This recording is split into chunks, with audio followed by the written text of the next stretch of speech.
Hey everybody, Evan O'Regan here with CBS 4 and KFOX 14.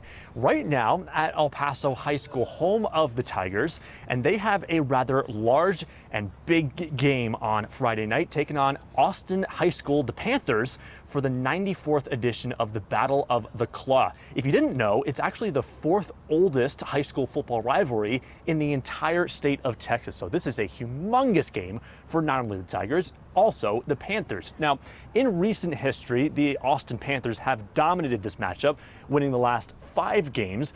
And they also lead the all-time series. So El Paso High, you might say, is trying to get on the right paw and hopefully get a win here on Friday night against the Panthers. Now, this, like I said, is the fourth oldest rivalry in the state of Texas in terms of high school football. It began way back in the 1930s, and actually it did start in the 1960s, having that claw that I mentioned earlier as a trophy. Whoever won the game would take home the claw to their school, and whoever won the next year would then gain possession of the claw.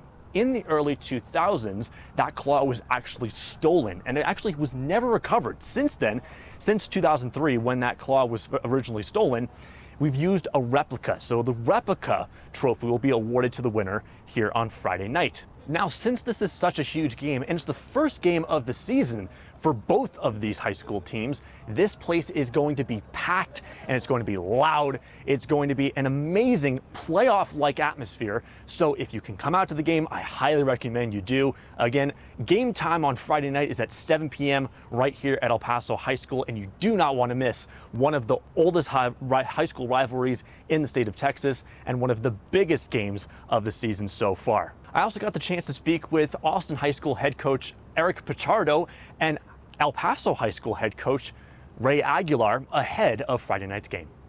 It's the first game of the year. You can't draw it up better than this.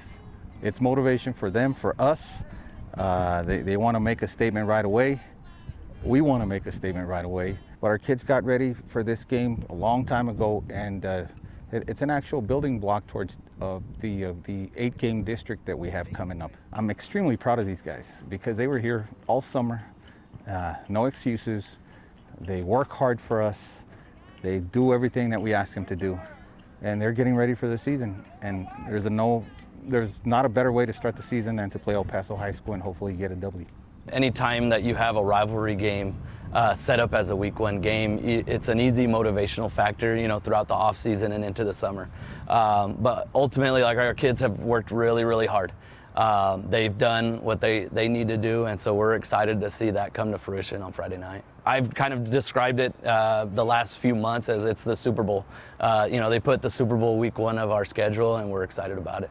Last year we were young, and we had a lot of the guys that are now seniors. They were juniors, younger guys last year, and so there wasn't a whole lot of experience when it comes to varsity football playing time.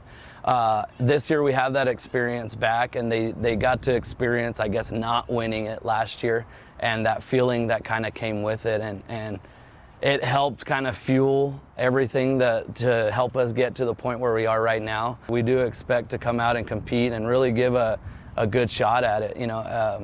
I was joking around the other day, but they have enough claws to make two Panthers at this point, right? And so I think it's about time we bring it back home.